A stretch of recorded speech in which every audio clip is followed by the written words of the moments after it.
প্রতি সপ্তাহে নতুন নতুন ভূতের গল্প দেখতে সাবস্ক্রাইব করুন বাংলা ভূতের গল্প চ্যানেলটিকে। সেই সাথে বেল আইকন প্রেস করতে ভুলবেন না। আর পানির কাছে যেতেই সে পানিতে লাফ দিল। বন্ধুরা, আজকের এই সত্যিকার ভূতের ঘটনাটি পাঠিয়েছে লামিয়া। আর এই ঘটনাটি তার বোনের সাথে ঘটেছিল। আজকের বিশেষ প্রশ্ন, এমন কোনো পুকুরের নাম শুনেছ যেখানে কোনো জিন বা প্রেত থাকে? নিচে কমেন্টে সেই পুকুরের নাম জানাও। সেই সময় লামিয়ার বোন তার ভাবির সাথে ঢাকা শহরে থাকত। ওই দিন তারা দুইজন ভাবির বাড়ির উদ্দেশ্যে রওনা দিল। ভাবির বাড়ি ছিল ময়মনসিংহের দাপুনিয়া ইউনিয়নে। তাদের পৌঁছাতে রাত প্রায় 1টা হয়ে যায়। বাস স্ট্যান্ডে দাঁড়িয়ে ভাবি তার বোনকে ফোন করে যেন সে বাস স্ট্যান্ডে এসে তাদের নিয়ে যায়। কিন্তু বেশ কিছু সময় অপেক্ষা করার পরও ভাবির বোনের দেখা না পেয়ে এবার তারা দুজন হাঁটতে শুরু করে ভাবির বাড়ির দিকে। রাস্তা কিন্তু অল্প ছিল, তবে ওই রাতে তাদের দুইজনের মনে হলো রাস্তা যেন শেষই হচ্ছে না। চারিপাশ ভীষণ অন্ধকার ছিল। রাস্তায় কেবল তারা দুইজন একাই হেঁটে চলেছে। এবার তারা একটি বিশাল বড় পুকুরের পাশে চলে আসলো। আর ঠিক এমন সময় তারা শুনতে পেল পুকুরের পানিতে কেউ যেন ঝাঁপিয়ে পড়ল। এই শব্দ শুনেই লামিয়ার বোন ওই পানির দিকে যেতে চাইল। তখন দ্রুত ভাবি বলল, ভুলেও ওই দিকে যাস না, দাঁড়া, আমি আবার আমার বোনকে ফোন করছি। এবার ভাবি তার বোনকে ফোন করতে যেয়ে দেখল ফোনে কোনো নেটওয়ার্ক নেই। তিনি ভীষণ চিন্তিত হলেন এবং বললেন, শোন, যাই হোক না কেন ওই পুকুরের পানির কাছে যাস না। আর যদি পিছন থেকে অস্বাভাবিক কিছু শব্দ শুনিস তবে পিছনে তাকাস না। এবার লামিয়ার বোন হঠাৎ যেন কেঁপে উঠল, কারণ তার মনে হলো কেউ যেন তার গা ঘেঁষে চলে গেল। সে ভীষণ ভয় পেল আর অনুভব করল তার পায়ে কিছু একটা ভেজা অনুভূত হচ্ছে। কাদা হতে পারে ভেবে এবার লামিয়ার বোন বলল, আমার পায়ে মনে হচ্ছে কাদা লেগেছে। আমি একটু ওই পুকুরের পানিতে যেয়ে পা ধুয়ে আসি। কি বলছিস তুই? এখন ওই পুকুরের পানির কাছে যাওয়া যাবে না।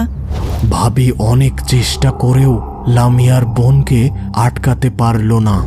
সে এক অজানা শক্তির টানে ওই পুকুরের পানির দিকে ছুটে গেল। সে কিন্তু সাঁতার জানত না, আর পানির কাছে যেতেই সে পানিতে লাফ দিল। চোখে মুখে পানি পড়তেই সে যেন তার স্বাভাবিক জ্ঞান ফিরে পেল আর বুঝতে পারল সে ভীষণ বিপদে পড়েছে। এবার সে পুকুরের পাড়ের দিকে তাকিয়ে সাহায্যের জন্য চিৎকার করল, কিন্তু ওই দিক থেকে কোনো সাড়া পাওয়া গেল না। আর সে খেয়াল করল রাস্তার দিকে যেন এক প্রকার কুয়াশা এসে ভরে গেছে। সে আর কিছু দেখতে পেল না এবং তার চোখের সামনে এক ভীষণ অন্ধকার এসে ভরে গেল।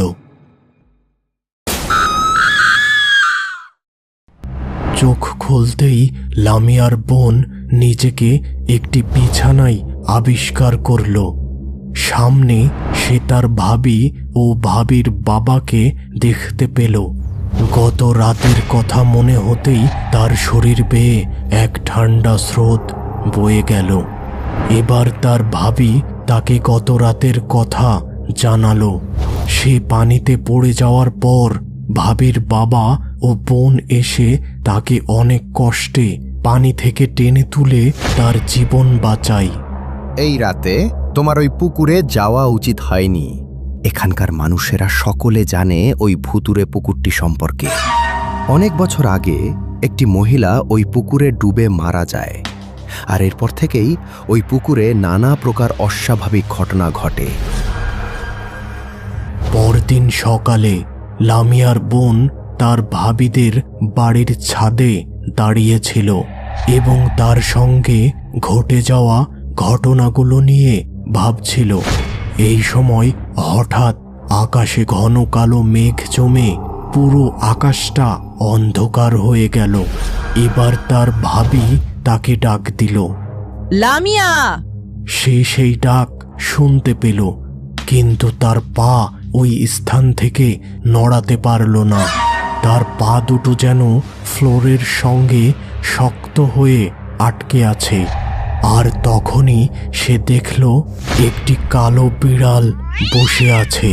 তার লাল রাগান্বিত চোখ দুটো লামিয়ার বোনের দিকেই স্থির হয়ে আছে। এরপর বিড়ালটি ধীরে ধীরে তার দিকে এগিয়ে আসতে লাগলো। লামিয়ার বোন ভীষণ ভয়ে মনে মনে দোয়া পাঠ শুরু করল। বিড়ালটি এসে সরাসরি তার পায়ের কাছে বসে পড়ল। ভয়ে সে এক চিৎকার দিয়ে উঠল। সঙ্গে সঙ্গে ভাবি ও তার বাবা ছাদে চলে এলেন। লামিয়ার বোন তাদেরকে পুরো ঘটনা বলল। এবার তারা বিড়ালটির খোঁজ শুরু করল, কিন্তু কোথাও তার দেখা নেই। সে যেন হাওয়ায় মিলিয়ে গেছে। এরপর লামিয়ার বোন সেখানে আবার অজ্ঞান হয়ে যায়। এবার ভাবির বাবা গ্রামের একজন হুজুরকে নিয়ে এলেন। তিনি লামিয়ার বোনকে একটি তাবিজ দিয়ে বললেন, এই তাবিজটি 1 মাস ব্যবহার করো, আশা করি আর কোনো সমস্যা হবে না। আচ্ছা, যিনি ওই পুকুরে মারা গেছেন তিনি আমার সঙ্গে এমন কেন করছেন? আমি তার কি ক্ষতি করেছি? তুমি হয়তো কোনো এক সময় অজান্তেই ওই খারাপ জিনিসের গায়ে পা দিয়েছিলে, আর এরপর থেকেই সে তোমার ক্ষতি করার চেষ্টা করছে। এরপর লামিয়ার বোন ওই তাবিজ 1 মাস ব্যবহার করেছিল, আর এরপর থেকে তার সাথে আর কোনো প্রকার অস্বাভাবিক ঘটনা ঘটেনি।